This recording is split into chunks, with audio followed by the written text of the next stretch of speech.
Hola, buenas tardes. Como ya me conocéis y sabréis, soy Mariluz Martínez, y si no, para los que no lo saben, pues para...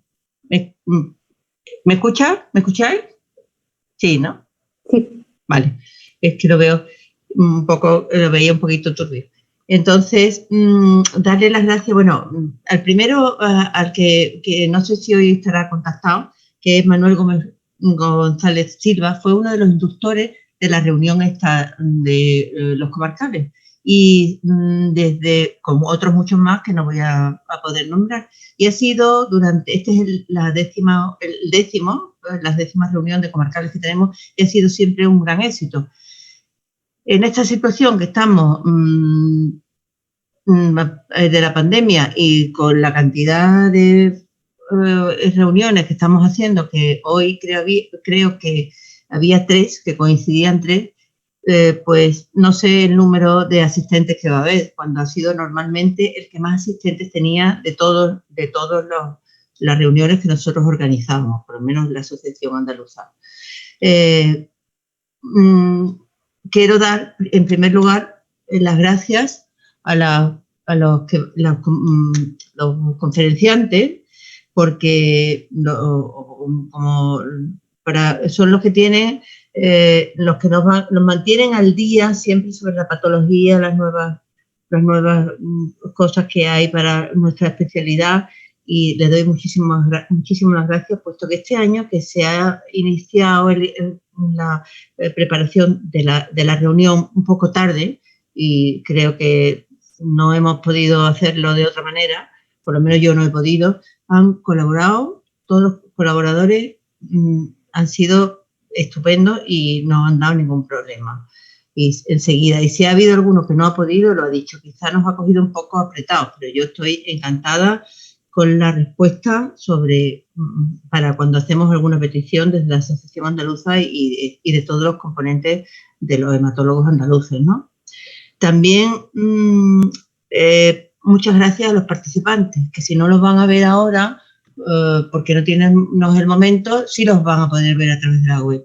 Entonces, como hemos comentado antes, cuando estábamos todavía sin empezar la reunión, pues si tenemos dudas, si tenemos algún problema, siempre nuestros compañeros, los ponentes, siempre van a estar ahí y nos pueden ayudar o nos pueden orientar a lo que tenemos que hacer. También muchísimas gracias a Triana Congreso, que sin ellos no sé cómo nos lo podríamos preparar y arreglar, porque nos dan todo, nos facilitan todo mucho, y bueno, nada más. Y por último a la industria, que también nos ha echado una mano para todas estas cosas. Quería comentar que este año pues ha venido la doctora Mengot va a dar 2 ponencias, y es que hace un par de años, el anterior, no me acuerdo si eran ya 2 años, nos fundimos junto con los especialistas hematólogos en hematología, en trombofilia, coagulación, y eso nos ha dado otra visión mucho más amplia. Este año va a haber una ponente, como es Eva Mingot, que nos va a hablar de 2 cosas muy principales para que nosotros las tengamos una es novedosa y otra que es para recordar y ver lo que podemos hacer, y eso enriquece, que estemos todos juntos, enriquece muchísimo la especialidad y también la posición que queremos tener en Andalucía de nuestros compañeros, de todos, porque quiero también que no se me olvide darle un abrazo a Menchi Galán, porque no ha podido participar, pero el año que viene posiblemente va a poder participar, y algún compañero que tenemos en Baza, que quiero ahora decir porque todavía no he hablado con él personalmente, que quería que participaran más los ponentes fueran más de los comarcales, pero bueno, es que todo no se puede hacer en un momento, porque esto lo hemos cambiado además, el orden de la reunión, hemos tenido, en fin, y así que disculpo si algunos se sienten un poco, pero que de verdad que los comarcales son para nosotros una prioridad. Es la base de la hematología andaluza. Así que muchas gracias a todos por participar y por estar aquí, y espero que nos veamos muy pronto, ¿vale? Un abrazo. Ya puedo darte paso, Margarita. Margarita Jiménez Andina, una compañera mía muy querida, pues va a ser la moderadora el día de hoy. ¿Por qué? Porque ella toca algunas cosas, tanto hoy como mañana, que participa ella en el día a día. Creo que era la más adecuada para que pudiera contestar a las preguntas que hicieran o en el chat. ¿Vale? Doy paso a Margarita. Vale. Perfecto. Muchas gracias, Mayu. Yo simplemente antes de introducirle, sumarme a los agradecimientos que ha tenido la doctora Martino. Explicar, es verdad que esto ha sido difícil de montar en el último momento. Hemos estado intentando que fuera presencial, porque todos los que habéis venido más años sabéis que lo bonito de los hospitales comarcales no solo las ponencias, que suelen ser de un nivel muy alto, sino toda la interacción. Lo hemos estado intentando hasta el último momento, esperando, no ha podido ser al final y bueno, lo que no queríamos era perder este contacto anual porque es necesario, yo creo que es muy importante para todos nosotros. Ahora ya sin más vamos a empezar con la ponencia de la doctora Eva Mingó, que nos va a hablar de un tema muy novedoso, que yo creo que todos vamos aprendiendo poquito a poquito y creo que esto ha sido además una sorpresa. Yo que además, bueno, como todos hacemos guardia y demás, ha sido una sorpresa al encontrarnos esto, que es la relación de la púrpura trombocitopénica idiopática con el COVID-19. Estamos viendo que cada vez hay muchas más ramas de la hematología que están implicadas en el diagnóstico, el seguimiento y las complicaciones del COVID y el mundo de las plaquetas no se iba a quedar atrás. Entonces, la doctora Eva Mingó, cuando quiera puede empezar. Vais a ver unas tarjetitas que van a salir abajo de la pantalla. Vosotros hacéis allí las preguntas que vosotros queráis y yo creo que como esto es un poco más difícil, creo que al final de la ponencia es más fácil. Yo iré transmitiendo las preguntas a los moderadores, porque quizá ahora mismo interrumpir no estando físicamente presentes es más difícil y es más fácil hacerlo al final. ¿De acuerdo? Pues Eva, cuando quiera.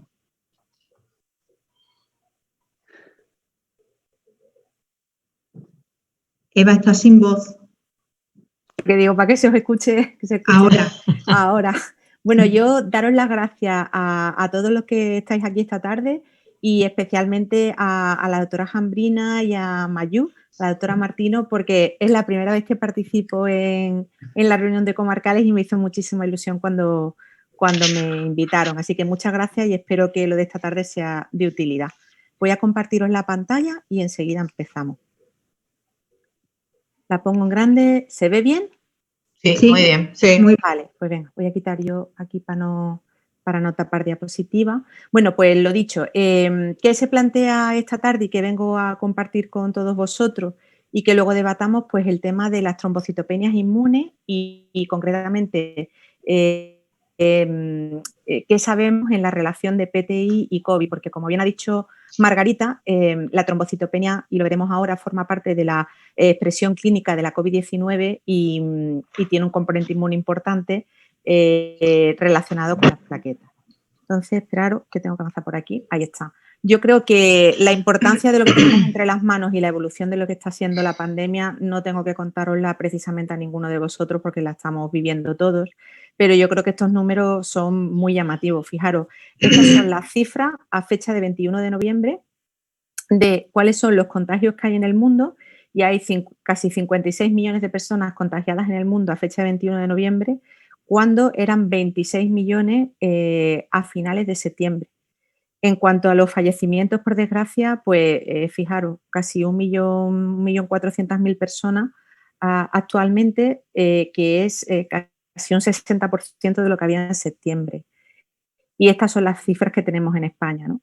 Así que es una realidad que tenemos aquí delante, que los contagios y la mortalidad está aumentando y que tenemos que estar preparados por todas las complicaciones y el tratamiento necesario de estos pacientes. Así que, ¿de qué vamos a hablar esta tarde? Pues por un lado vamos a ver cómo condiciona la COVID-19 el desarrollo de PTI de novo, cómo modifica la historia natural de la PTI de un paciente que ya previamente estuviera diagnosticado, que luego se le diagnostica de una COVID-19, cómo tratar la PTI en pacientes con COVID-19 según la literatura y cómo realmente lo estamos haciendo, compartir la experiencia de lo que estamos haciendo nosotros y qué podemos mejorar o cómo lo están haciendo otros compañeros. Eso lo podemos hablar en el debate, yo creo que puede ser muy interesante. Entonces, empezar diciendo 4 líneas básicas de plaqueta y COVID. Tener en cuenta que casi un 40% de los pacientes que tienen una COVID-19 desarrollan una trombocitopenia, si bien esta trombocitopenia solo es severa en menos del 10% de los casos y son los casos más graves. Esta trombocitopenia realmente va a tener muchísima repercusión a la hora de decidir el tratamiento anticoagulante, el tratamiento antiagregante, el tratamiento antirretroviral que puedan necesitar estos sujetos, ¿no? Ese yo creo que es el marco en el que nos movemos, la trascendencia de la trombocitopenia en pacientes con COVID-19. Realmente, la trombocitopenia como tal, entre los pacientes con COVID-19 es un claro marcador de mal pronóstico, ya que las trombocitopenias definen una probabilidad hasta 5 veces mayor de tener una COVID-19 severa y hasta el 20% de los fallecidos por COVID-19 tienen menos de 100.000 plaquetas. ¿Cuáles son las causas de la trombocitopenia en los pacientes con COVID-19? Es multifactorial, que es lo primero que tenemos que tener en cuenta. Por un lado, hay una serie de causas medicamentosas, las heparinas, los antibióticos, la hidroxicloroquina que es utilizado, los antirretrovirales. Por otro lado, como bien sabemos, hay un componente de la hemostasia respecto a la balanza de la trombosis y la puesta en marcha del sistema inflamatorio y la tormenta de citoquinas que hace un consumo de plaquetas, es decir, otra causa más para que bajen. El desarrollo de autoanticuerpos inducidos por el propio virus frente a la serie megacariocítica y no solamente a nivel periférico, sino también a nivel central, induciendo apoptosis de células madre hematopoyéticas, por tanto, trombocitopenia y en algunos casos su leucopenia y su anemia correspondiente.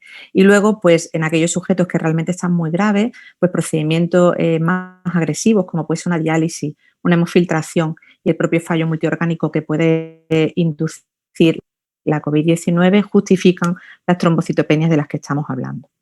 Y todo esto teniendo en cuenta que de alguna manera, al ser una patología donde se está centrando el problema inflamatorio y el problema trombótico, sobre todo en el pulmón, de alguna manera esta trombocitopenia probablemente no sea tan severa como podría ser en otras enfermedades virales, porque el pulmón, como sabemos, es un reservorio importante de la cifra de plaquetas y los propios neumocitos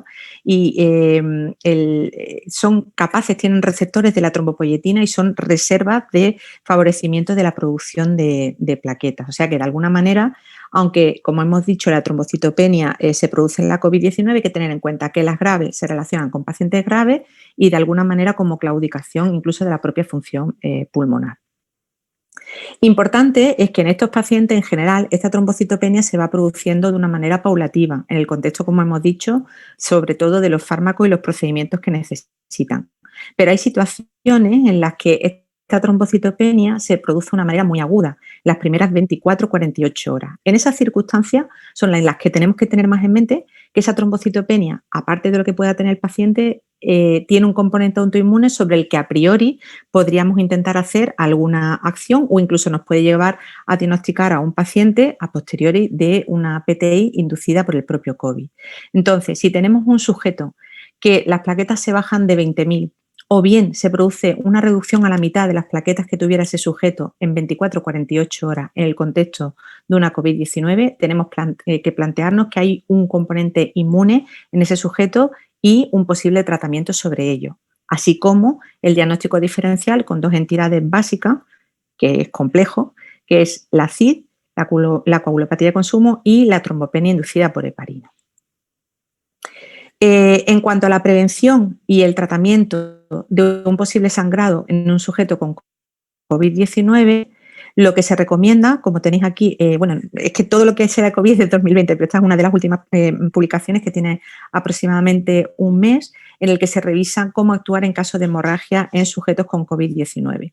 Y lo que se plantea es que para prevenir el sangrado necesitamos que las plaquetas estén a priori por encima de las 20.000 y en caso de que haya un cuadro de un sangrado agudo y que necesite tratamiento, soporte hemostático, tenemos que intentar que las plaquetas estén por encima de 50.000, amén de una hemostasia respecto al fibrinógeno y los tiempos de coagulación razonable.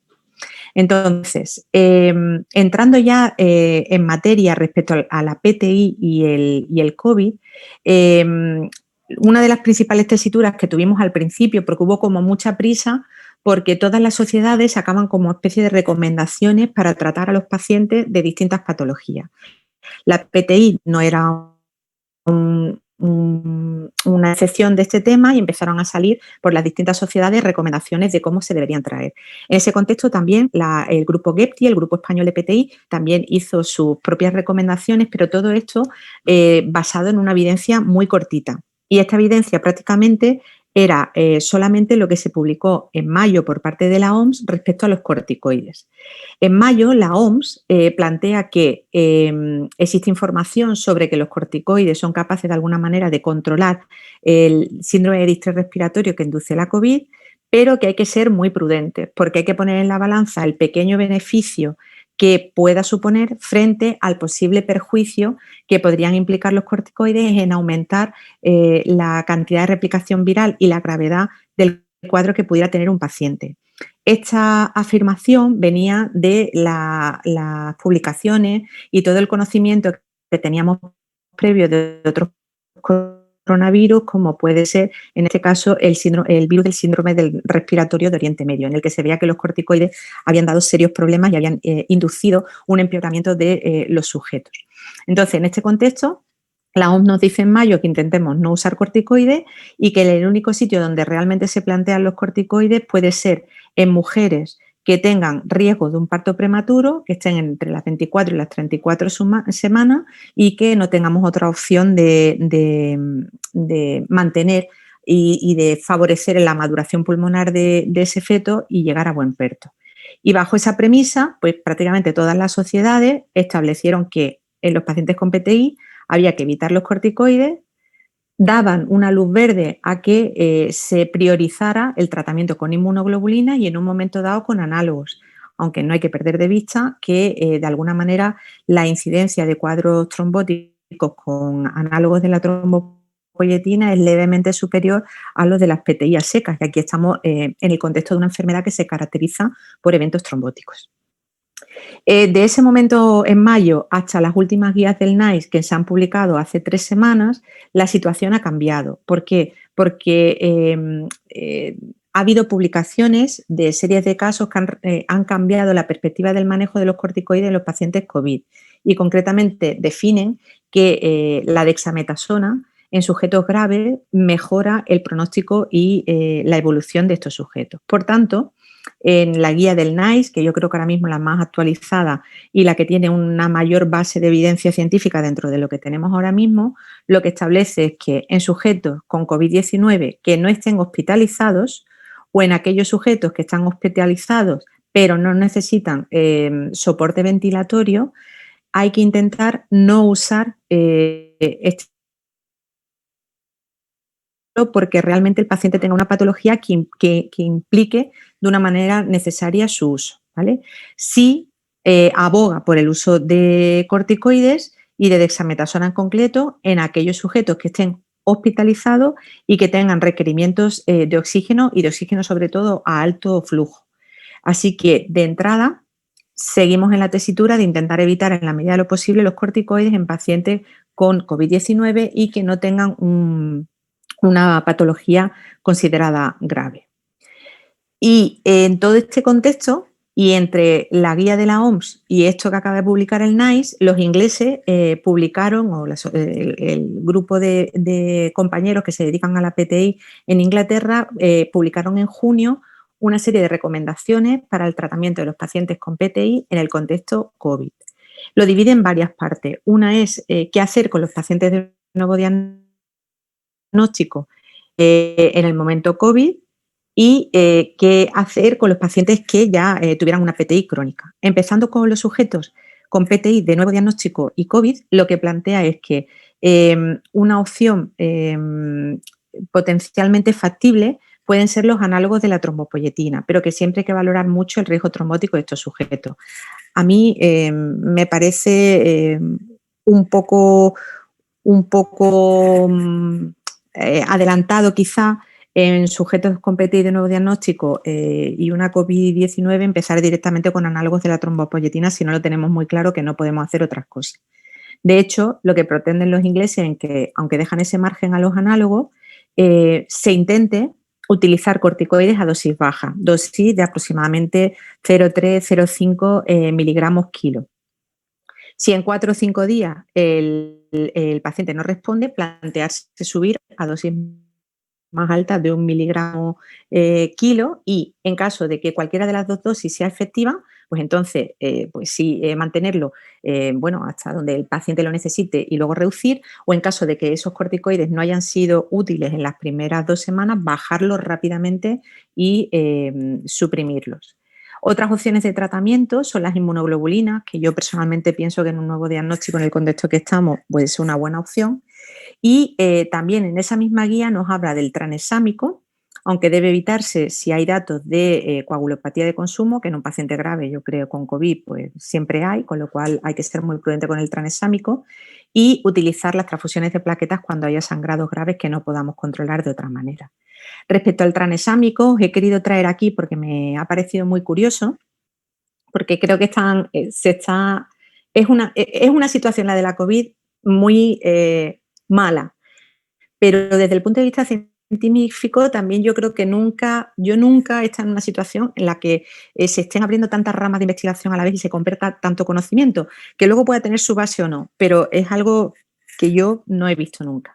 Os traigo, por ejemplo, este ensayo clínico del Trial Golf, en el que se ha visto que, de alguna manera, la plasmina favorece la capacidad infectiva que tiene el virus, con lo cual se plantean como hipótesis que sujetos tratados con tranexámico bloqueen esta capacidad de fibrinolisis aumentada por la plasmina, su acción sobre la plasmina, y al bloquear esta plasmina disminuye la capacidad infectiva del virus.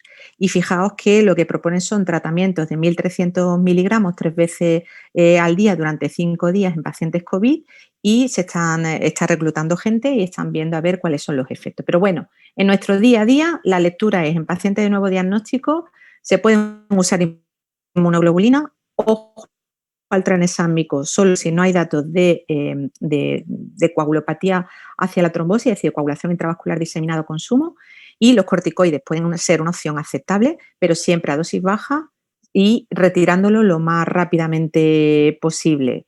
En cuanto a los pacientes con PTI crónica, lo que nos decían las guías inglesas es que los dejáramos con el mismo tratamiento que tuvieran de base e intentar controlar al paciente evitando que vengan al hospital y por teleconsulta.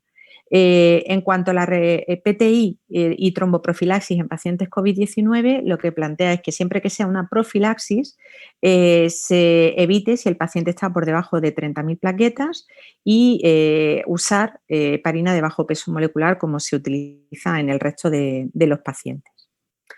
En esta guía inglesa incluye algo que me parece de mucho sentido común y que yo creo que no solo en la PTI, sino en general debería aplicarse en los pacientes que tenemos en el hospital y que vemos en las consultas, y es definir qué paciente no debería venir al hospital o tendríamos que invertir todos los esfuerzos necesarios para que pudiéramos hacer atención a domicilio y protegerlo lo máximo posible. Estos pacientes los define como aquellos que tienen dosis de corticoides por encima de 20 miligramos más de 4 semanas, o bien aquellos que tienen más de 5 miligramos de prednisona durante más de 4 semanas y otro inmunosupresor asociado, sujetos que tengan 2 inmunosupresores, uno de ellos el rituximab, y que lo hayan recibido en el último año, y que tengan comorbilidades, llámale diabetes, más de 70 años, patología pulmonar, renal, es decir, lo que es patología crónica, y sujetos esplenectomizados, también lo mete en este pool. Todos estos pacientes tienen que estar claramente protegidos por el sistema sanitario, intentando que sus visitas sean remotas y que se les facilitara toda la atención lo más cercana a su domicilio posible, evitando el hospital. ¿Qué sabemos de la COVID, la PTI y los niños? Bueno, de entrada, el hecho de encontrar COVID-19 sintomático en niños es bastante poco frecuente y en la mayoría de los casos son casos de sintomatología muy leve. Es importante que tengamos en la cabeza en los niños con trombocitopenia inmune y COVID que además descartemos la presencia de infecciones por otros virus, como puede ser el rinovirus o los enterovirus, porque es muy frecuente que exista una coinfección entre la COVID-19 y estas otras viriasis. Es frecuente en la COVID de los niños la expresión clínica de lesiones cutáneas en forma de ras o eritema y la pancitopenia de entrada parece que incluso más frecuente que en los propios adultos. Finalmente, y como otra población importante en el seguimiento, son las embarazadas. Todavía no tenemos mucha información sobre qué pasa con el COVID y el embarazo y la transmisión vertical. Entonces, lo que sí sabemos es que el SARS-CoV-2 es capaz de transmitirse o de infectar al sincito trofoblasto, es decir, toda la zona de interfase entre la placenta y la circulación entre el niño y la madre y a través de ello poder producir infección del feto. Y como hemos dicho antes, intentar evitar en la medida de lo posible los corticoides y si hay que utilizarlo a dosis muy bajitas. Bien, en cuanto a cómo condiciona, tenemos ahora dos circunstancias. Vamos a analizar por un lado cómo condiciona la COVID el que se pueda desarrollar una PTI y luego veremos cómo la PTI ya diagnosticada previamente puede ser condicionada por la COVID-19. Ahora mismo existe una única publicación del grupo francés en el que analizan cuál es su serie de casos de pacientes que sufren la COVID-19 y a raíz de ahí se diagnostican de una trombocitopenia inmune y se acaban etiquetando de una PTI. Se trata de 14 sujetos con una edad avanzada, como corresponde a los diagnósticos que estamos haciendo de este tipo de patología, alrededor de los 64 70 años, la mitad mujeres y en la mayoría de los casos la trombocitopenia se produce aproximadamente a los 14 días de haber empezado la sintomatología de la COVID. La gran mayoría de ellos se tratan o con inmunoglobulina o con corticoides y solo en algunos casos se utilizan análogos de la trombopoyetina. No han comentado que en esos pocos casos haya habido ningún tipo de cuadro trombótico asociado ni a la COVID ni al uso del análogo, que en este caso era el trombopac. En cuanto a series, al contrario, que sean pacientes con PTI y que se hayan infectado por COVID, ver cuál es la historia natural, pues aquí os traigo información sobre la serie nacional que, bueno, es parte del grupo GEPTI, pero la estamos liderando desde el Rocío y a día de hoy, y ya estamos pendientes de terminar de escribir para mandarlo a publicar, tenemos un total de 29 pacientes con una mediana edad de 65 años y la gran mayoría de ellos son PTI crónicas. De estos pacientes, más del 70% tienen factores de riesgo vascular y casi un 10% estaban recibiendo tratamientos con IECA. Pocos de ellos, concretamente un 4% solo, recibían oxígeno domiciliario o tenían patología respiratoria.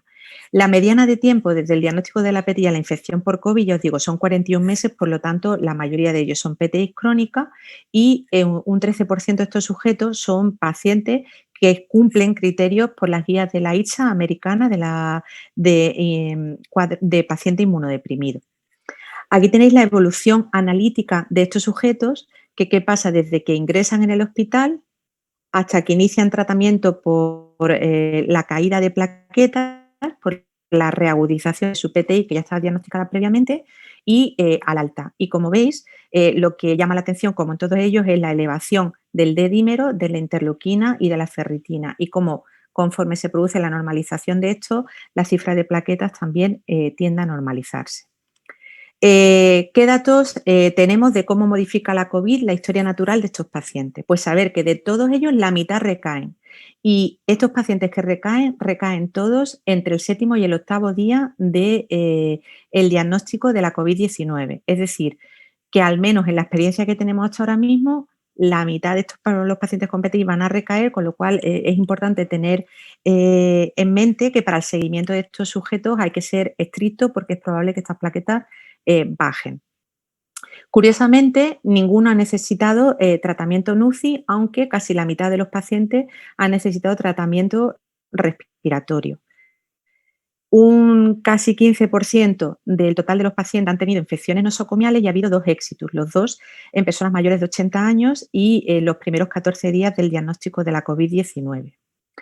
La gran mayoría de estos sujetos han tenido profilaxis tromboembólica primaria y, ya os digo, casi el 35% ha podido completarla por tener una cifra de plaquetas adecuada, pero hay otro dato que yo creo que es importante analizar y que ahora mismo tampoco está muy analizado en la literatura, y es que no hemos tenido ninguna trombosis ni ninguna isquemia en estos 30 pacientes, pero por contra ha habido sangrado grado 1 o más de la OMS en casi el 12%, así que el equilibrio es importante que lo tengamos en cuenta.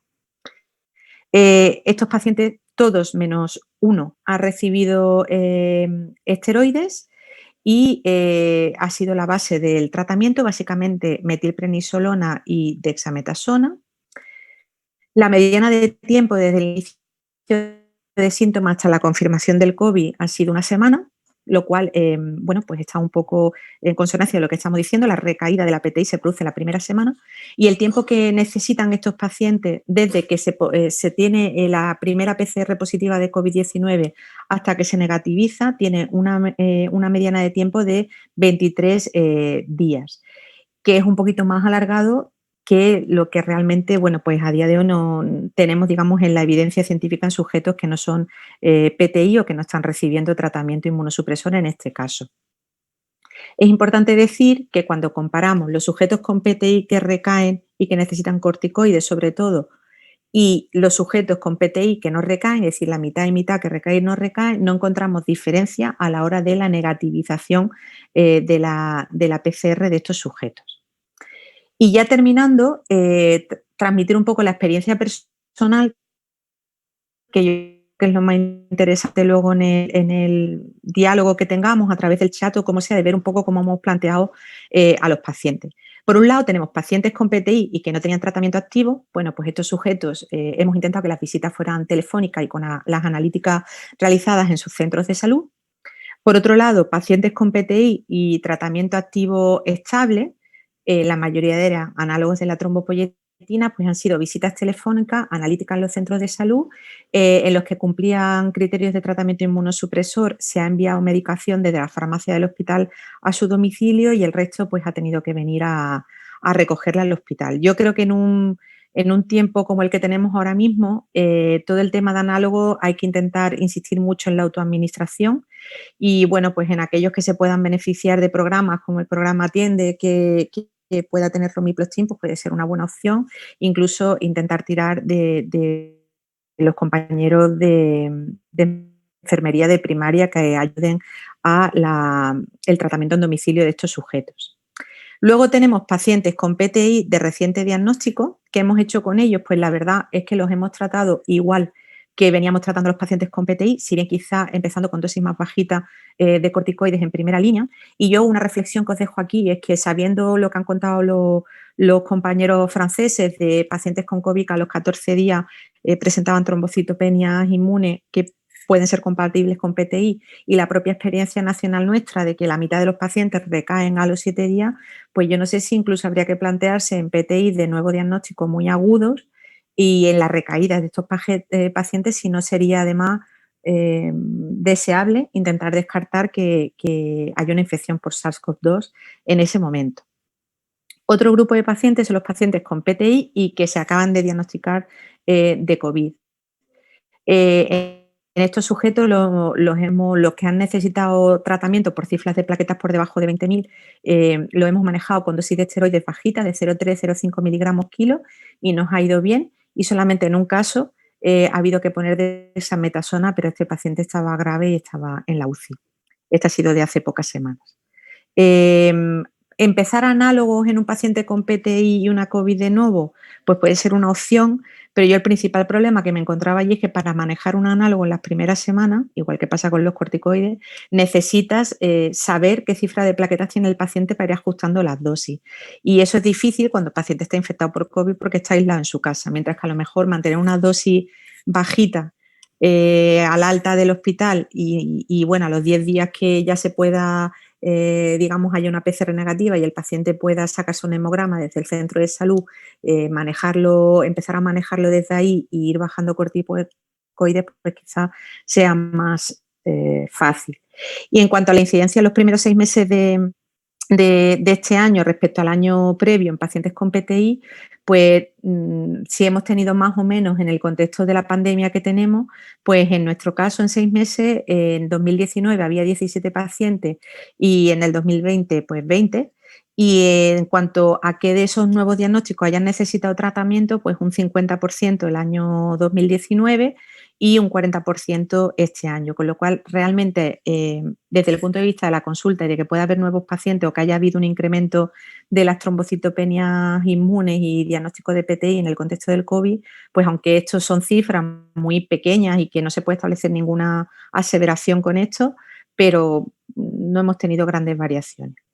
Así que como conclusión es plantear que la trombocitopenia en la COVID-19 es multifactorial, que deben valorarse muchas causas y las autoinmunes son una de ellas, que hay escasa información sobre cómo repercute y cómo tratar la PTI en el contexto COVID, que en sujetos con PTI tras la COVID hay que intentar reducir el número de días en tratamiento con corticoides lo máximo posible y que recoger datos sobre qué está pasando, aunque sea en forma de serie de casos, es fundamental porque todo esto va muy deprisa y cuanto más datos tengamos de nuestra propia experiencia, quizá mejor vamos a tratar a los pacientes. Así que con todo esto, muchas gracias y dejo de compartir.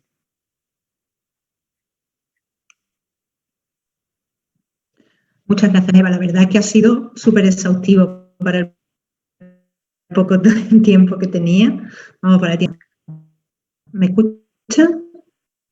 Sí. Sí. Es que, mira, una que nos han hecho a través del chat, si según tu opinión existen diferencias en el tratamiento de la PTI en los pacientes con COVID con respecto a la población general sin COVID, es decir, se trata igual al final, tenga COVID o no tenga COVID, una recaída en una PTI, un inicio. Yo personalmente, por eso he querido traer lo de la OMS, la guía de los ingleses, pero es que por mucho que se diga ahí, todo son suposiciones. Lo único que sabemos es que hoy en día en un sujeto que no tenga una PTI, los corticoides realmente benefician solo a los que están graves. Pero claro, ahí estamos hablando de COVID, no estamos hablando de PTI. Si un paciente tiene una PTI que tiene 2.000 plaquetas, es de nuevo diagnóstico o una recaída y tenemos que tratarla, yo creo que empezaría por la primera línea, que son los corticoides, pero si bien a las dosis más bajitas posible y el menor tiempo posible. Si en ese corto periodo de tiempo el paciente no responde, entonces pasar de forma rápida a las otras líneas. Es decir, yo creo que sí, que se deben tratar como hemos tratado siempre, solo que a la dosis más bajita de corticoides si es posible y el menor tiempo posible. Es decir, no retrasar a lo mejor un análogo 2 meses o 3 meses, sino en las primeras semanas, si no responde a los corticoides, ir a los análogos o a la inmunoglobulina.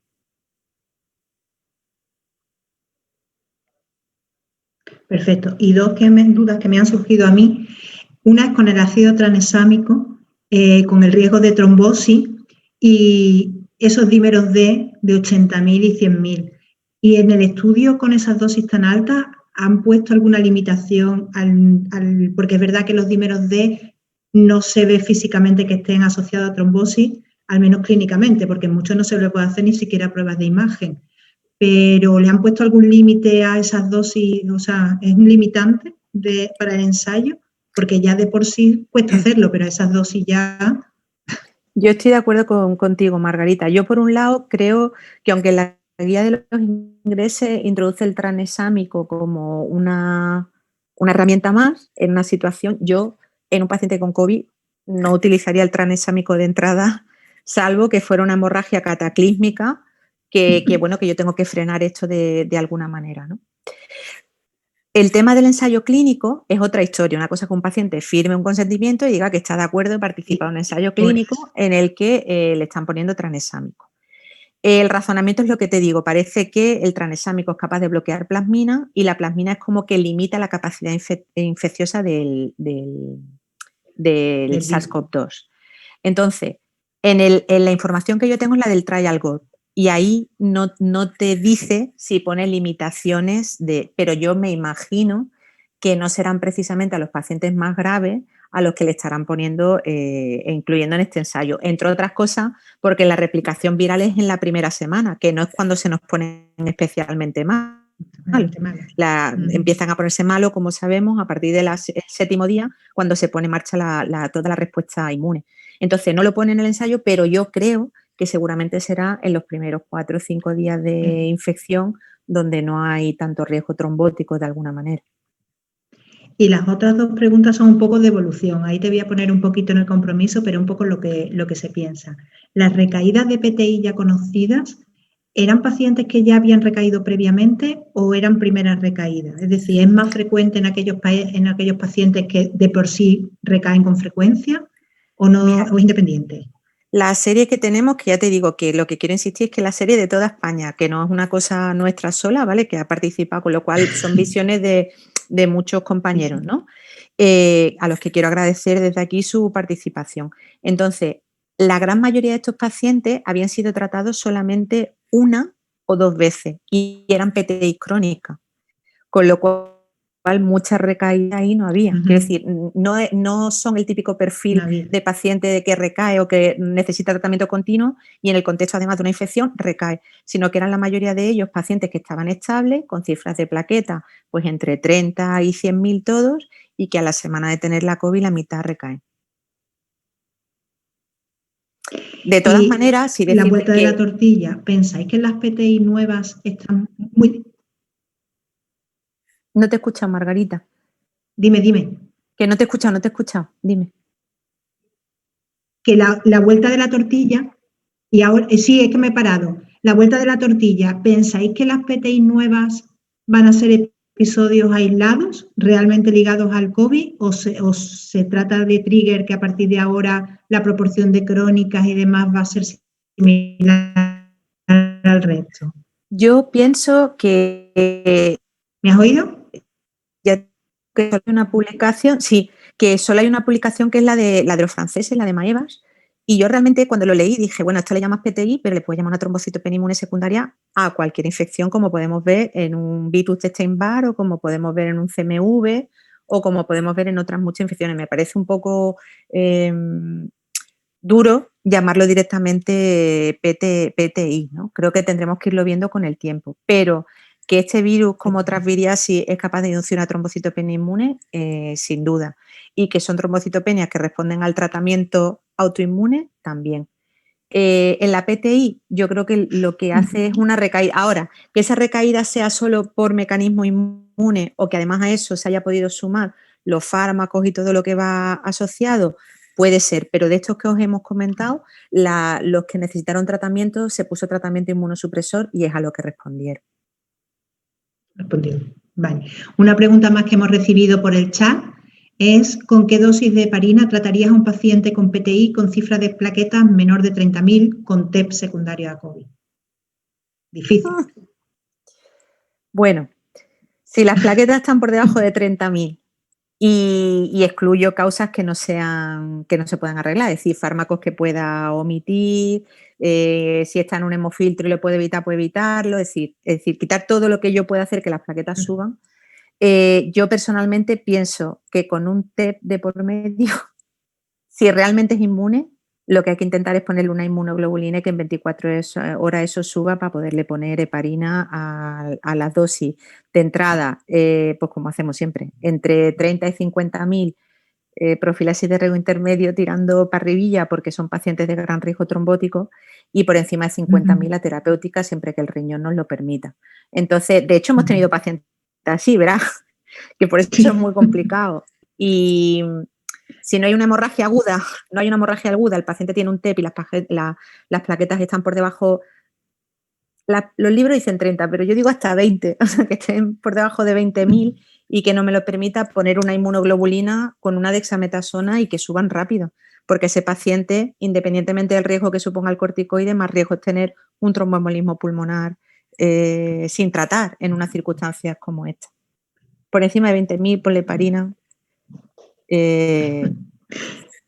Y hacemos lo que podamos. Bueno, pues en principio no tenemos más preguntas por el chat. A mí se me ocurren millones, pero tampoco vamos a acaparar el tiempo de la doctora Trujillo. Y si la doctora Martino o la doctora Trujillo quieren hacer alguna pregunta, o el doctor Fernández Jurado, no se manifiestan, así que podemos pasar al siguiente ponente. Muchas gracias, Eva. Un momento, señor, un momento. Doctora Mingón, quería hacer una pregunta. Ahí estaba esperando. Mira, estos pacientes que han nombrado ahí abajo, que eran o de nuevo diagnóstico o crónicos, ¿has tenido, cuando se han infectado con el COVID, han necesitado ingreso o...? La mitad. La mitad. Y soporte respiratorio, la mitad. La mitad, o sea que, bueno. Que hace daño, sí. Y luego también es curioso, claro, es que la mayoría era gente mayor. Es verdad, o sea, la mediana está alrededor. Los dos que hayan fallecido eran mayores.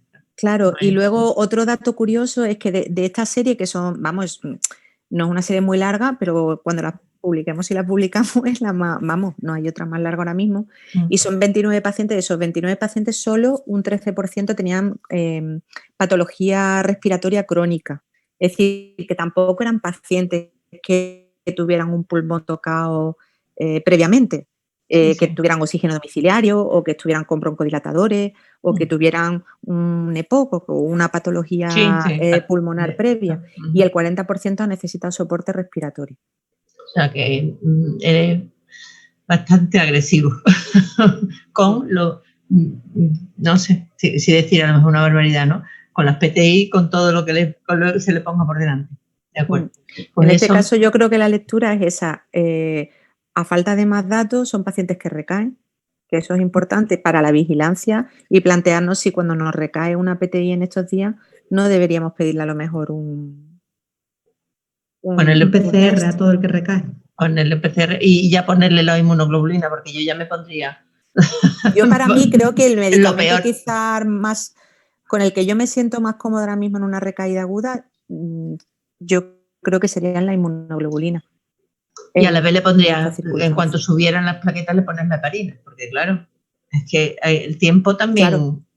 Al que ingresa. Claro, en 48 horas has visto que se ha puesto en 70.000 o en 60.000, aunque tenga los dímeros por los le plantas la heparina a una dosis profiláctica. En el caso de que no tenga evidencia de que haya una trombosis aguda y no tenga antecedentes previos, en principio profiláctica. De hecho, ese es otro tema muy a debate. Es que son tantos. Porque realmente lo que sabemos es que la heparina es beneficiosa. La heparina es beneficiosa, ese es el titular. Eso es el titular. Pero realmente no tenemos una evidencia clara de si son mejores las dosis profilácticas que las dosis terapéuticas. Intermedia, bueno, que cada paciente tiene su tratamiento. Hay varios metaanálisis ya intentando comparar, pero es que va a ser muy difícil porque incluso la graduación, es que una de las cosas que yo creo que puede jugar más papel es la gradación de la gravedad que tenga el paciente con COVID-19 en ese momento, que tiene mucho que decir en que yo creo que la dosis de heparina que le estés poniendo sea beneficiosa o no. Entonces, y luego el efecto pleiotrópico de la propia heparina sobre el endotelio es que no lo estamos midiendo tampoco. Entonces, yo creo que no es solo un efecto anticoagulante el de la heparina, sino todo el pleiotrópico que lleva alrededor, y eso va a ser muy difícil que lo midamos. Yo no sé cuáles son las mejores dosis de entrada. Eso sería lo perfecto. Porque ponerle un poquito de corticoide, lo que hemos hecho siempre, con esto, las heparinas, todo hematológico. A mí eso me ilusiona en que se pueden ir haciendo cosas importantes. Bueno, pues muchas gracias, Eva. Ha sido estupendo. A vosotros. Muchas gracias, Eva. Venga, voy a apagarme para escuchar a los demás, ¿no? Vale. Perfecto. Pues ahora la siguiente ponencia vamos a escuchar a la doctora María del Monte Trujillo, que es directora del Centro de Transfusiones Sanguíneas de Jaén, Vamos a cambiar totalmente de registro y nos vamos a ir a algo que los hematólogos habitualmente tampoco solemos ni conocer ni usar, y yo creo que la verdad que creo que vamos a aprender muchísimo de las otras utilidades de la sangre. Ella nos va a hablar del uso no transfusional de los componentes sanguíneos. ¿De acuerdo? Pues María del Monte, cuando quieras. Venga, pues muchísimas gracias. Voy a intentar compartir la pantalla y empezamos. Bueno, pues en primer lugar agradeceros que me hayáis invitado a estar esta tarde con vosotros, sobre todo a Mariluz, a Antonio Paz, que se ha acordado de Jaén, a Paqui Almagro, que son los que directamente me habían invitado. Y como tú dices, es un tema radicalmente distinto. Además, yo me apresuré cuando me pidieron que hablara del plasma rico en plaquetas, pues yo me apresuré a cambiarle el nombre y a hablar de componentes sanguíneos para uso no transfusional. ¿Y esto por qué? Pues porque es un término que está acuñado por los italianos, pero sin embargo creo que nos acerca al producto mucho más a los hematólogos. El plasma rico en plaquetas es más de otras especialidades y yo quiero acercarlo a todos los hematólogos hemoterapeutas. Esta tarde, bueno, no sé si voy a poder cambiar la diapositiva. Oh, madre mía.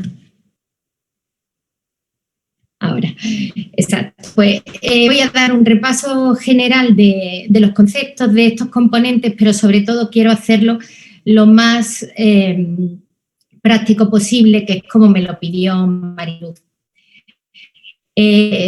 Los componentes sanguíneos para uso no transfusional, pues todos los que han trabajado en banco de sangre saben que son productos intermedios en el fraccionamiento de la sangre total. Bien, la obtención de suero, que aunque no es un componente sanguíneo convencional, pero es visto dentro de este ámbito porque tiene también los mismos requerimientos y validación que los componentes sanguíneos. Y en vez de utilizarse para transfusión, pues se emplean como fuente de factores de crecimiento para promover la regeneración tisular, amplificando o acelerando un proceso que ya ocurre de forma natural en el organismo. Y otro tipo de utilización es como medio de cultivo para la terapia celular. ¿Cuáles son estos componentes sanguíneos? Pues los que derivan del propio PRP, es decir, la transformación del PRP serían soluciones terapéuticas para infiltración, el gel de plaqueta, el gel de fibrina, el colirio autólogo halogénico del plasma rico en plaquetas y los que derivan de haber dejado la sangre para coagular, que es el colirio de suero autólogo o de suero halogénico.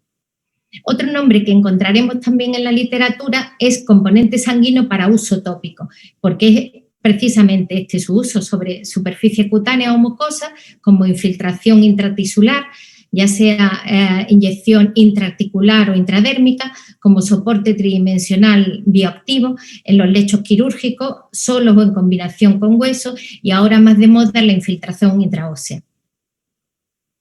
¿Por qué el concentrado de plaquetas para la regeneración? Pues porque las plaquetas, como bien conoce Eva y conocéis todos, pues mantienen su maquinaria ribosómica para poder sintetizar factores de crecimiento y citoquinas, y además porque son muy fáciles de extraer y purificar por centrifugación. Sin embargo, no es solo a las plaquetas a las que se deben estos efectos regenerativos, porque el propio plasma aporta con sus proteínas, aporta proteínas para esta regeneración, como es la fibronectina, la vitronectina o la laminina.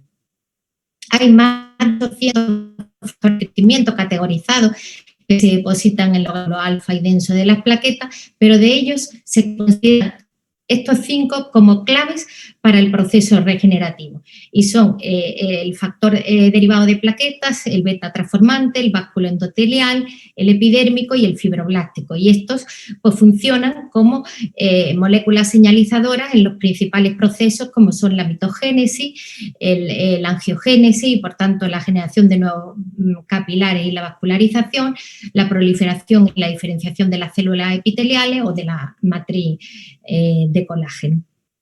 Y lo que sí se sabe es que los procesos de regeneración están más en torno a una acción sinérgica de todos estos factores de crecimiento en lugar de atribuirlo a un constituyente específico.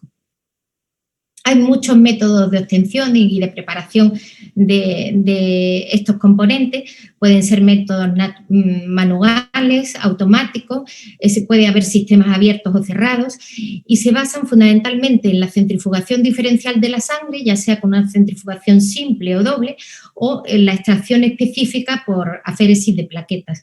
Y además, pues para producir la liberación de esa liberación de los factores de crecimiento que tienen las plaquetas en sus gránulos, pues emplean una serie de activadores como el gluconato cálcico, el cloruro cálcico, la propia trombina.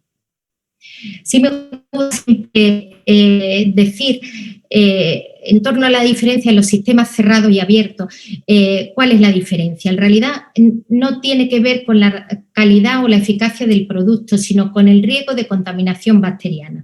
Un sistema cerrado es aquel en el que desde la extracción de sangre hasta la utilización del producto, pues la muestra en ningún momento, en ninguna fase del proceso, está en contacto con el aire ambiente. De esta forma se trabaja en los centros de transfusión para los componentes sanguíneos o en las salas GMP.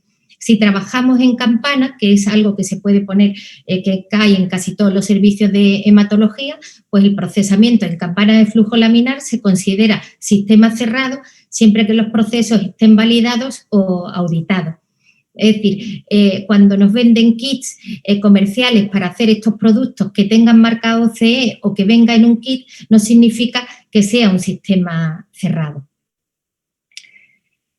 En cualquier caso, lo que pretendemos es conseguir un producto que sea terapéutico y en esto sí, la mayoría de los investigadores y de los clínicos se ponen de acuerdo en que tiene que tener alrededor de 3 a 5 veces la concentración basal de plaquetas. En torno a 1 millón de plaquetas sería la concentración ideal. Pero ¿qué pasa? Que, bueno, pues el contenido de factores de crecimiento en el plasma rico en plaquetas pues es muy variable entre individuos porque difiere cuando las preparaciones son líquidas o son en forma de gel, no es proporcional en sí al recuento de plaquetas, se ve influido por los métodos de preparación, por la activación de las plaquetas de forma temprana, por la propia centrifugación, en pacientes que son fumadores, que tienen hiperlipemia. Es decir, que el plasma rico en plaquetas, pues de cada individuo va a ser un producto único y muy difícil de caracterizar. Otro punto de debate son las clasificaciones. Yo conozco hasta 5 clasificaciones del plasma rico en plaquetas. Sí me gusta recordar la primera que salió en 2009 del consenso Poseido, que además era un grupo multidisciplinar que nada tenía que ver con los hematólogos, sino que unió a periodontólogos, cirujanos orales, cirujanos estéticos, incluso traumatólogos, y ellos dividieron en 2 grandes familias el plasma rico en plaquetas. Por un lado, con o sin leucocitos, y la fibrina rica en plaquetas, con o sin leucocitos. Y hoy incluso hablan de un plasma rico en plaquetas de tercera generación, que es producirlo con bajas revoluciones por minuto, y es este que viene al final de la diapositiva, el Advance o el Advance Plus. Gracias a Dios, en 2016, digo gracias a Dios porque ya por fin los hematólogos tomaron conciencia y entonces a través de la Sociedad Internacional de Trombosis y Hemostasia pues se creó un subcomité para estandarización de estos componentes y ellos ya pues atendían a la activación, si se usaba o no activador para el plasma rico en plaquetas, qué concentración absoluta de plaquetas había o qué métodos de preparación podían utilizarse. Pues bien, vamos a ver cuáles son los tipos de componentes sanguíneos para uso no transfusional. El primero y más conocido y más demandado, el colirio de suero oftalmológico, que no tiene otro objetivo sino el de proteger y reparar la córnea. ¿Por qué? Pues porque el suero y la lágrima comparten una gran cantidad de similitudes en en su composición de carbohidratos, de lípidos. Sin embargo, el suero tiene hasta 10 veces más de proteínas que la lágrima y también mucho más concentración en factores de crecimiento. El suero oftalmológico, pues ¿cómo lo vamos a hacer? Nuestros servicios, pues extraemos entre 50 o 100 mililitros de sangre en tubos sin anticoagulantes, lo dejamos reposar 2 horas para que se produzca la retracción del coágulo. Nosotros utilizamos esta centrifugación de 3.000 revoluciones por minuto durante 15 minutos porque se obtiene mucho suero y ese suero además es limpio, sin hematíes y sin restos de membranas celulares. Lo filtramos con filtros de 22 micras, envasamos en viales opacos para prevenir la degradación de la vitamina A y lo podemos diluir con suero salino, con solución salina balanceada o con hialuronato sódico, que ahora también se ha puesto de moda como diluyente, y esto es únicamente para disminuir la concentración de los factores de crecimiento que pueden tener una acción antiproliferativa. Lo podemos guardar congelado a menos 20 grados durante 3 meses, los congeladores domésticos permiten esto, o bien un año a temperatura de menos 80 grados centígrados. Nosotros utilizamos estas bombas de envasado y de filtrado porque cuando producen mucho al día, pues la verdad que el personal se queja y además es mucho más rápido y precisa el envasado y estos son los viales que utilizamos, aunque estamos ya implementando este nuevo sistema que son un sistema de alícuotas que permite, primero, que por un método de vasos comunicantes se van llenando, con lo cual el esfuerzo del personal es menor, pero además es mucho más cómoda para el paciente. Os dejo aquí, como vais a tenerlo en la web, una referencia que nosotros seguimos de la Royal College of Ophthalmology, que acerca de cuándo utilizar el colirio, quién se puede beneficiar de este tipo de productos, cuándo cambiar de colirio autólogo o a colirio halogénico. Nosotros en los centros de transfusión, casi en todos ya disponemos de los 2 tipos de colirio, el autólogo y el halogénico. Ambos tienen que ser prescritos por el oftalmólogo o incluso por el médico de familia, pero es importante que la indicación la revise el hematólogo. El autólogo, pues el paciente es el donante, es preferido por ello, incluso al principio cuando nosotros empezamos, los propios especialistas también les daba mucha más seguridad. Es de fácil acceso, incluso hay farmacias que lo producen, siempre que haya un médico responsable. Sin embargo, no todos los pacientes pueden donar sangre para el suero autólogo por la edad, por el difícil acceso venoso, porque las extracciones repetidas les producen anemias, por las comorbilidades, por los tratamientos. Y entre comillas, parece que tengan menos requerimientos por los reguladores, aunque esto no es exactamente así.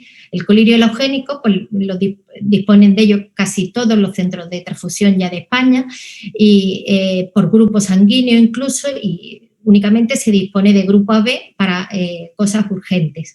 Y es mejor producto porque se puede estandarizar, por tanto es mejor producto para la mayoría de los pacientes y lo podemos producir de forma masiva en los centros de transfusión. Y sí es verdad que aparte de estar regulado por el Real Decreto de los componentes sanguíneos, pues ya también las directrices europeas de tejido están dando la normativa precisa para que se produzcan en los centros de transfusión. ¿A quién elegimos como donante para colirio halogénico? Pues son a los varones y preferiblemente que puedan ser donantes de aféresis y además deben de tener una historia perfecta de donación.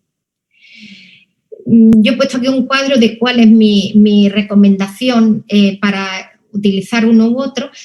Y yo, esto es una opinión personal, cuanto más colirio necesite una persona, es decir, cuanto el tratamiento sea de mayor duración, pues mejor es utilizar el colirio halogénico. Cuanto más comorbilidad tenga el paciente, mejor seleccionar el colirio halogénico. Es decir, que cuanto menos sea elegible como donante de sangre, pues mejor elegir un donante de colirio halogénico. Y ahora, y esto ya es una indicación de la directiva europea, es que los criterios estrictos que se aplican al donante de colirio halogénico, salvando de pequeñas circunstancias, porque hay por tratamientos y por algunas comorbilidades, pues en general se debería de aplicar esos mismos criterios estrictos al donante de colirio autólogo. Y ahora blanco, que es pues los datos del plasma rico en plaquetas. Os he dicho al principio que se basan en la centrifugación diferencial y que puede haber o centrifugación simple o centrifugación doble, dependiendo de la basal de plaquetas. Y pues lo que se pretende es eso, en tener un producto que contenga la mayor cantidad de plaquetas posible. Nosotros también lo hacemos en campana de flujo laminar, que ya decía que se asemeja a un sistema cerrado, y los preparamos de esta manera para la infiltración intraarticular o intradérmica. ¿Qué se puede hacer con el plasma rico en plaquetas? Pues hacer un gel de plaquetas. ¿Cómo lo hacemos? Pues mezclamos el plasma rico en plaquetas con su activador. En este caso hemos empleado cloruro cálcico, pero también se puede utilizar gluconato cálcico, y lo hacemos con esas proporciones, y entonces producimos una estructura gelatinosa de esta manera, que sirve como soporte para iniciar la regeneración. Os hablaba al principio que el consenso Poseido ya hablaba de la fibrina rica en plaquetas, que es otra forma de producir estos tipos de componentes sanguíneos, por la técnica de Choucron, que fue un dentista francés, que es el que la puso, el que la implementó por primera vez, y esto se hace con sangre coagulada en lugar de sangre anticoagulada, como se emplea para el plasma rico en plaquetas para infiltración. En este caso, el coágulo de fibrina se produce durante la propia centrifugación, inmediatamente. Esto lo he hecho así para que se vea como si fuera un vídeo. No sé si se ha visto, si queréis lo repito, porque como he tenido problemas en las conexiones, digo, voy a ver si hago varias fotografías y se pasan rápido y se ve perfectamente cómo la fibrina queda y se puede poner para una cosa que casi todos vais a tener experiencia, que es la osteonecrosis por los bifosfonatos en los pacientes con linfoma. Esta misma gel de plaquetas que hemos visto al principio, pues se puede deshidratar por compresión plástica, y podemos hacer una especie de membrana que nosotros al principio, como teníamos unos medios también rudimentarios, pues lo hacíamos para situaciones muy puntuales, y lo hacíamos con estos matraces, comprimiendo el gel de plaquetas que producíamos. Este suero es un suero rico en factores de crecimiento, y nos quedaba una membrana que es muy fácil de suturar y tiene a cualquier lecho quirúrgico, y que se va degradando de forma fisiológica en 7 u 8 días. Esto, por supuesto, hubo otros mucho más hábiles que nosotros y patentaron esta caja, que es PRF Box, también dentistas, pero bueno, que sirve para lo mismo, para producir una membrana partiendo del gel de plaquetas. ¿Qué efectos tiene el plasma rico en plaquetas? Pues ya conocéis que tiene efecto hemostático, pero sobre todo se utiliza mucho por el efecto analgésico y antiinflamatorio que tiene, pero además pues recluta las células progenitoras a los tejidos y se promueve la regeneración y también la capacidad bactericida. Estos efectos que tiene el plasma sobre las células normales, pues también los podría ejercer sobre células tumorales, y por tanto se evita su uso en pacientes con cáncer. Podría dar algunos efectos adversos, por ejemplo, la cicatrización hipertrófica, la aparición de anticuerpos si se utilizara la trombina de origen bovino para activar las plaquetas, reacciones alérgicas a otros activadores. Por eso, para la inyección articular, pues ya no se emplea un activador como el gluconato cálcico, sino que lo que se hace es que el propio colágeno y los factores tisulares sean los que activen al plasma rico en plaquetas cuando se inyecta. Y bueno, pues efectos sistémicos, que es una cuestión que parece desconocida, aunque sí se sabe.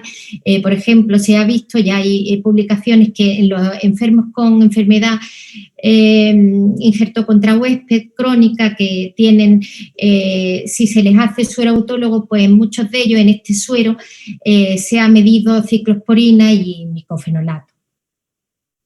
¿Cuándo nos lo recomendamos? Pues cuando hay alteraciones de las plaquetas, cuantitativas o cualitativas, cuando hay problemas de sepsis o de infección local en los procesos tumorales, como antes he dicho, y cuando la serología es positiva para los virus que se transmiten por transfusión.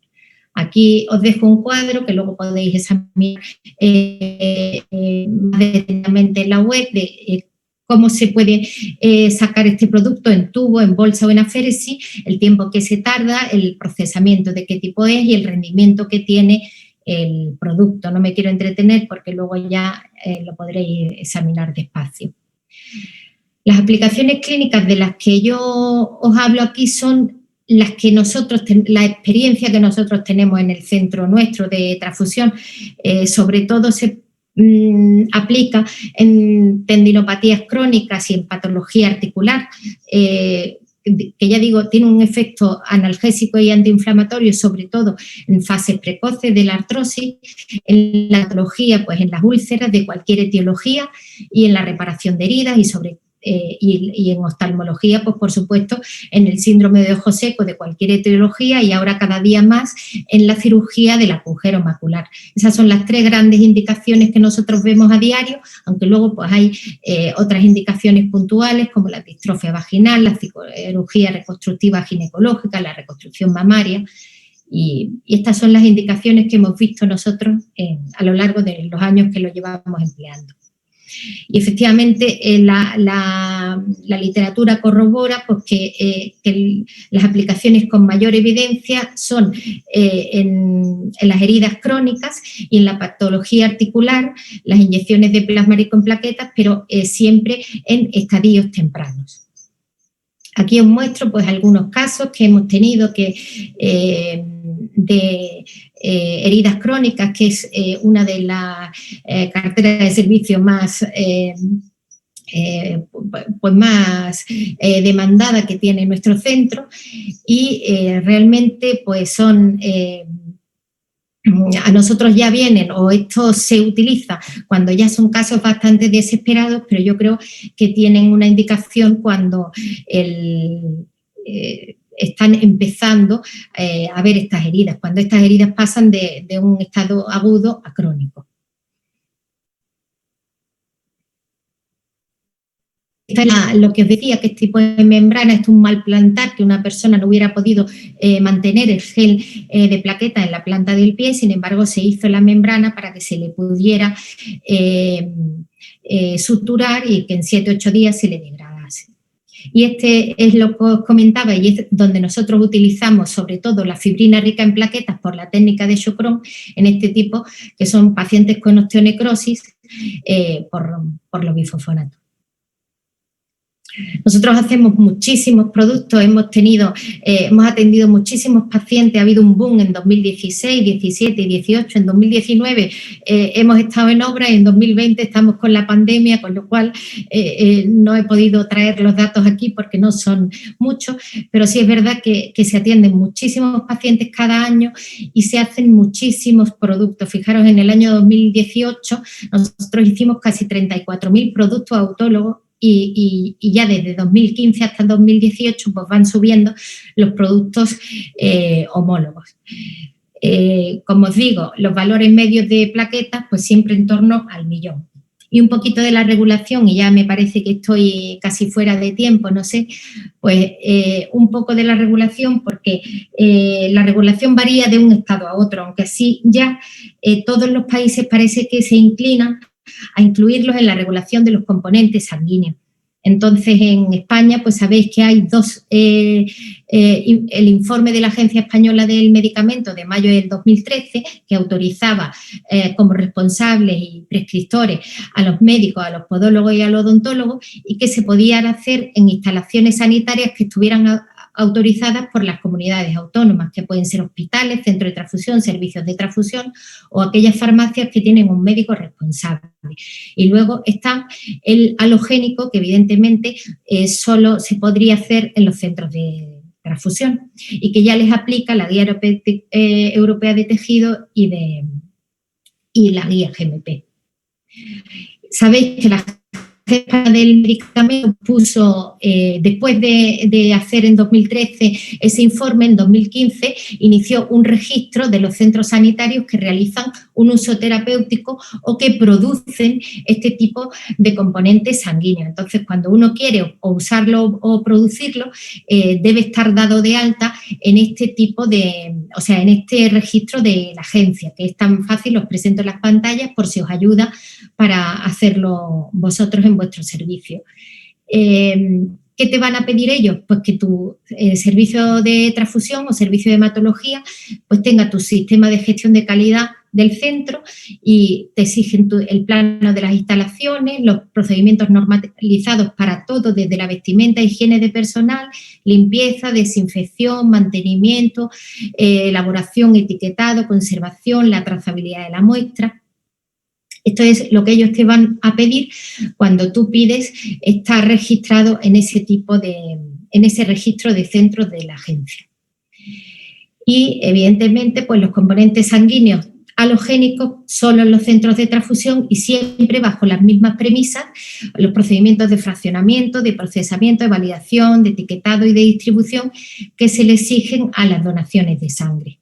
Yo pongo siempre esto porque creo que todos los servicios de hematología que tienen y hemoterapia, pues la hemoterapia no es solo la sangre, es la sangre y más. Y podríamos tener áreas de hemoterapia no transfusional y darlas de alta, estando autorizadas por la inspección sanitaria, teniendo un especialista en hematología y hemoterapia como director técnico e implantado un sistema de gestión de calidad, pues podemos tenerla en todos nuestros servicios de hematología para hacer por lo menos los componentes autólogos.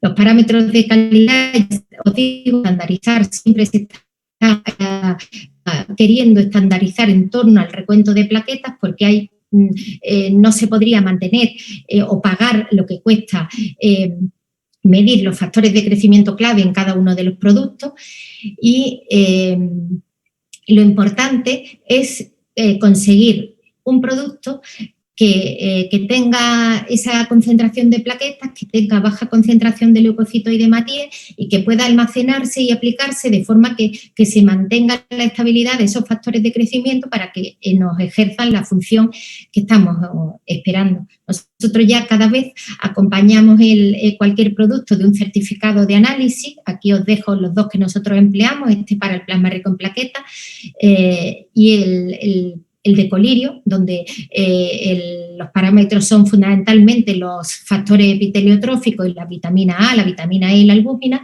porque también lo exige ya la directiva europea que estos productos vayan con un certificado de análisis.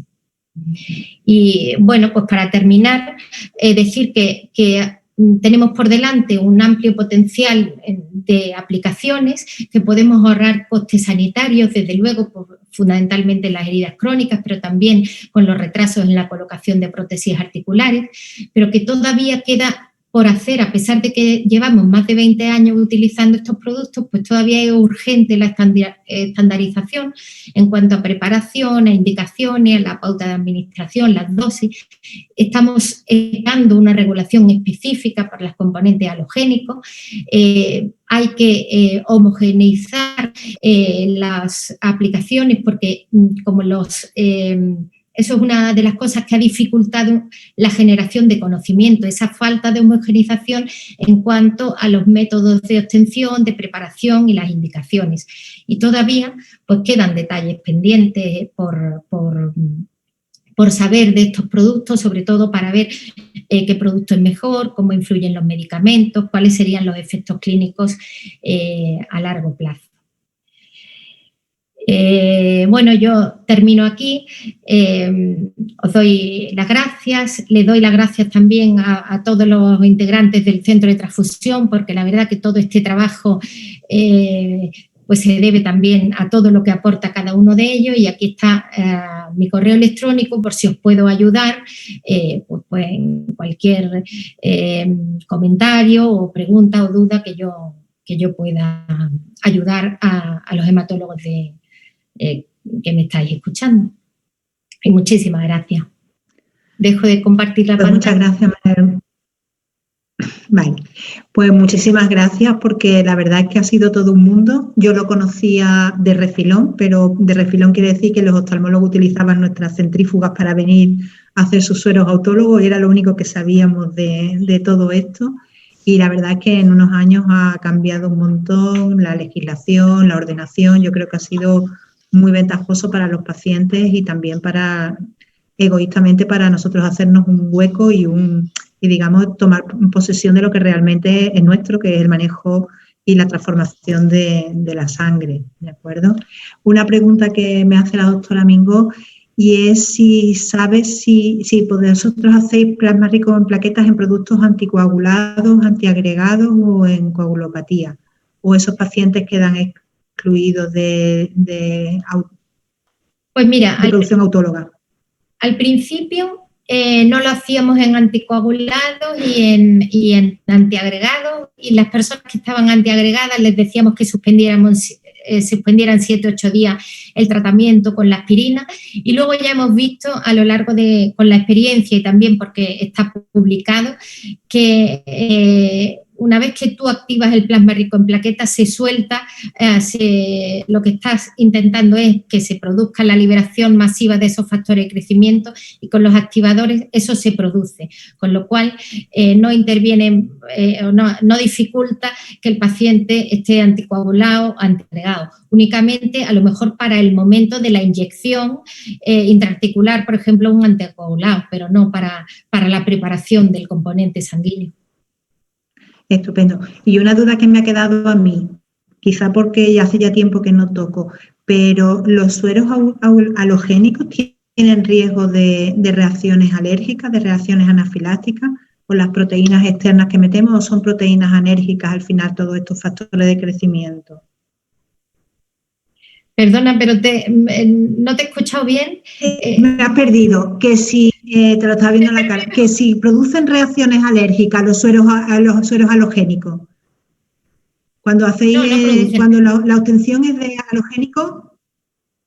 No producen reacciones alérgicas. El suero halogénico, ahora mismo, con la legislación que hay en España, solo lo utilizamos para el ojo seco, o se utiliza en gel de plaquetas para las heridas.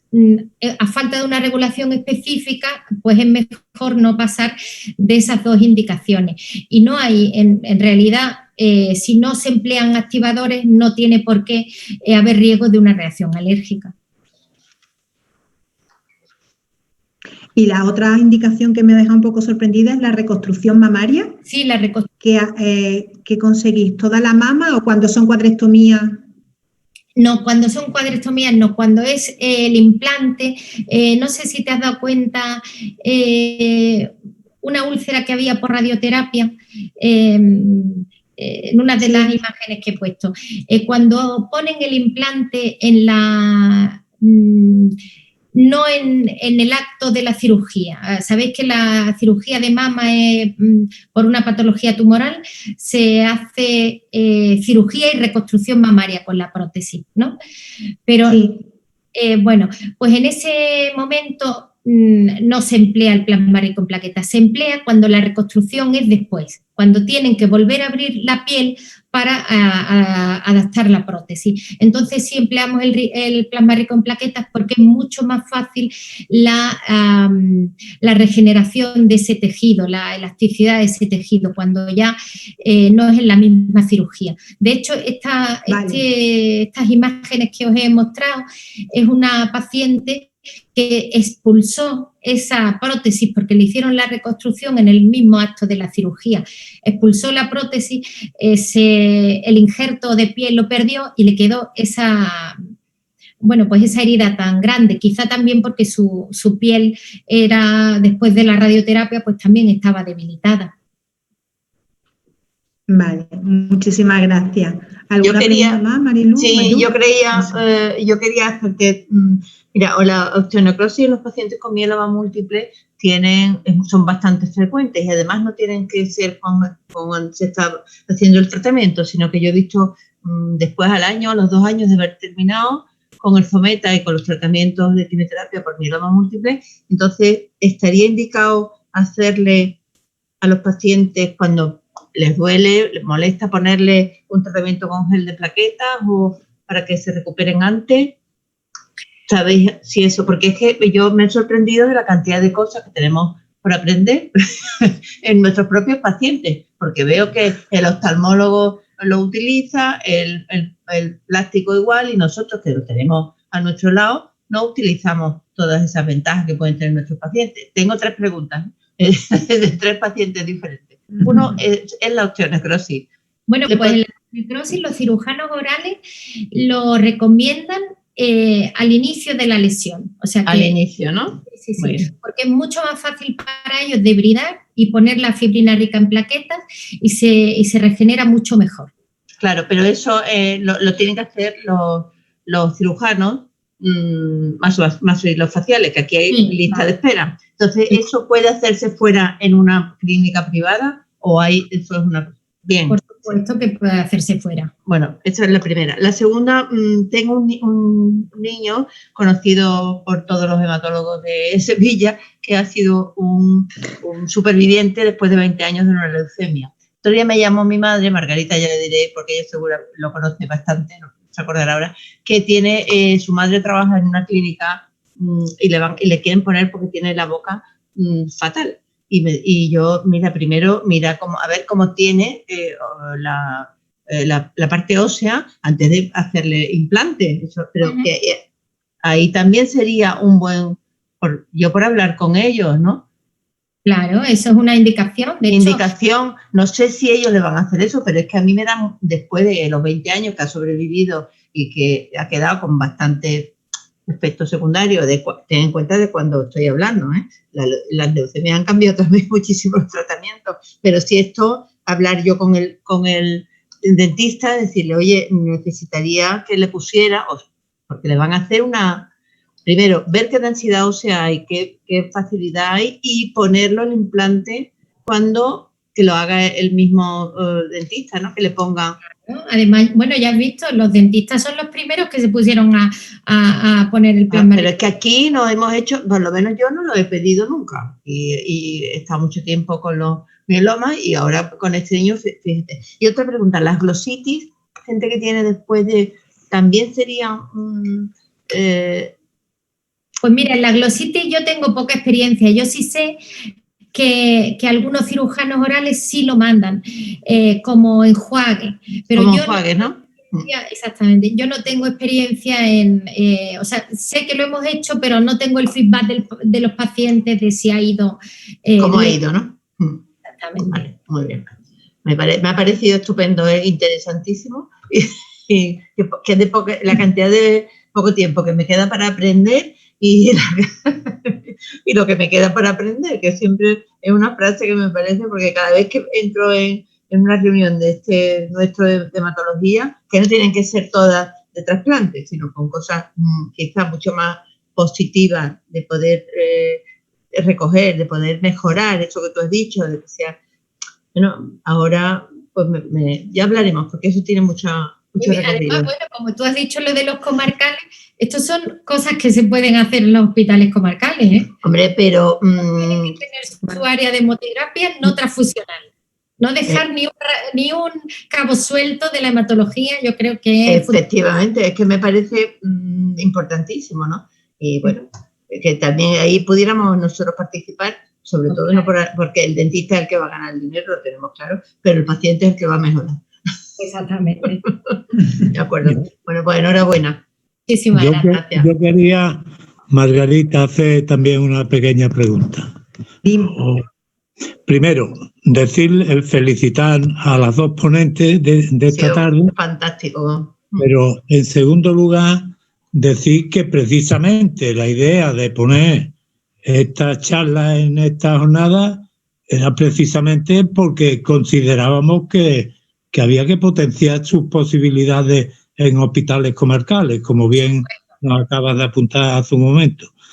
Y teniendo en cuenta que este es un tema muy extendido entre especialidades no hemoterapéuticas o no hematológicas, se utiliza de una forma cotidiana, ¿no? En muchos sitios se le hace como tratamiento de lesiones a los futbolistas, a los deportistas, y teniendo en cuenta que la palabra sangre aparece poco, ¿tú has tenido alguna experiencia relativa a esta o alguna comunicación en relación a los testigos de Jehová? Bueno, los testigos de Jehová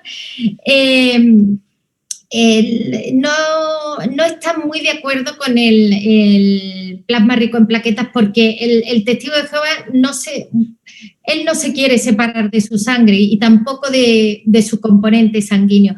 Al principio, no había desacuerdo, pero ahora ya, cuando hay que extraerle la sangre, procesarla, sacarla, el plasma rico en plaquetas y volverlo a inyectar, entonces ya ellos ahí se retiran un poco no quieren, porque no los ven aceptables desde el punto de vista de su religión.